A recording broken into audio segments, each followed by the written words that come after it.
This story comes from the pages of Venom War Deadpool Issue number 2. Please support the official release.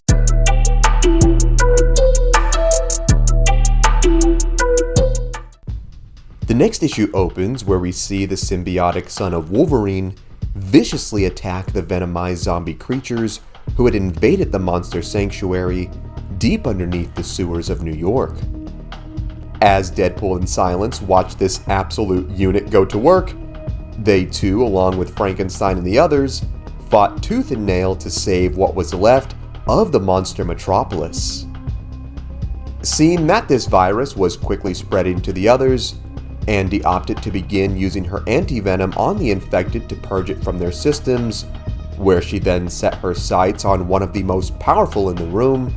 and that would be the Symbiote Man-Thing. Leaping atop the creature, Silence warned him that this process would hurt, where she was completely unprepared for what would happen next, as Man-Thing's burning touch would activate, catching the young woman ablaze, where she'd scream in pain before being tossed to the ground. Where Deadpool, not meaning to sound like a cliche dude in an anime ending, told Andy that if she were to get through to a monster like Man-Thing, she would have to conquer her fear and worries in that moment, for that is exactly what such a being uses for fuel to his flame. However, before Silence would even have a chance to dive too deep into the power of friendship, we'd see that her touch had already gotten through to Man-Thing, where we'd see the now fully cured supernatural being taking the fight back to these ruthless infected hordes. Deadpool then congratulated the girl on a job well done, where he said that all she'd have to do now is exactly that, but like a dozen times over, on all of the infected present. With all of the monsters banding together, the metropolis was eventually successful in laying waste to each invader who dared to enter this domain. As the ashes settled, Frankenstein, who was not too happy at Wade for bringing this invasion upon them, told the mercenary to leave and never return, where Deadpool, knowing the severity of this situation, was actually serious for once and told the monster how bad things were on the surface, and it was their responsibility to use their powers to save those in need. Not exactly buying what the merc was selling, Frank told him that the matters of the surface world did not matter to them, for it was their fault they had to live in the shadows like this, for the surface dwellers feared and hated people like him. Deadpool, with his gift of gab, then argued back with the big guy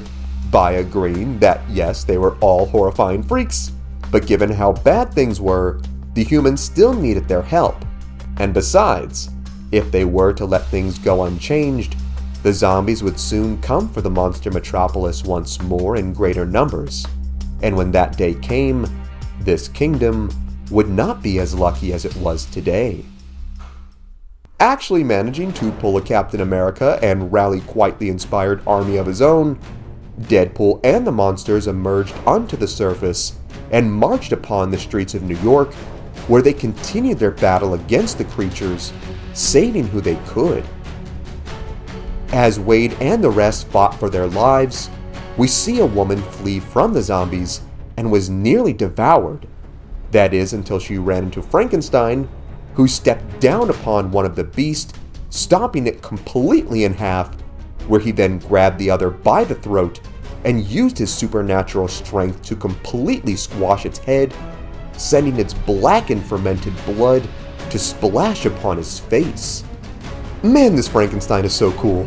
From throwing kids in lakes to saving kids from zombies, this guy is making all the right upgrades. Thinking that the girl would run off in fear at the sight of him, Frank would be quite shocked, where she would instantly give him a hug, thanking the hero for saving her, where she called him a hero. While it would seem like our heroes were getting the upper hand in this battle, we'd see things begin to unravel, where James Hudson would begin to enjoy the bloodlust a little too much, and similar to his father Wolverine, would enter a paranoid berserker rage, where he'd viciously tear anything in front of him apart, whether that be friend or foe, even plunging his claws through the chest, of the friendly zombie Simon Garth. Seeing that their ally was completely out of control, Deadpool and Silence ordered the other monsters to restrain the man, which only further enraged him, where he continued his brutal assault. Knowing enough was enough, Deadpool called out the big guns, where he then summoned his giant venom dog Princess to take the monster down, where they engaged in combat. Taking advantage of this opening, Frankenstein and the others managed to save a group of children and went to escort them to safety, where a mere moments later, James would overpower Princess, where he'd tear a massive hole through the dog, telling it that all beings infected with a symbiote, including himself, needed to die. Before he could cause any more carnage, James was then held down by Man-Thing and the others, where he pleaded with them that the only way for him to stop would be for them to kill him. As the heroes fought to keep the venomized mutant down, we see the heavily wounded Princess make her way to Deadpool, where she collapsed in a bloodied puddle right in front of him. Rushing to his pet's aid, Wade pleaded with Princess to get back up. However, it was too late, as she told him that the damage was too great and that her time had come. Demanding that she couldn't die, Wade, with tears in his eyes, held his best friend in his arms, saying that he still needed her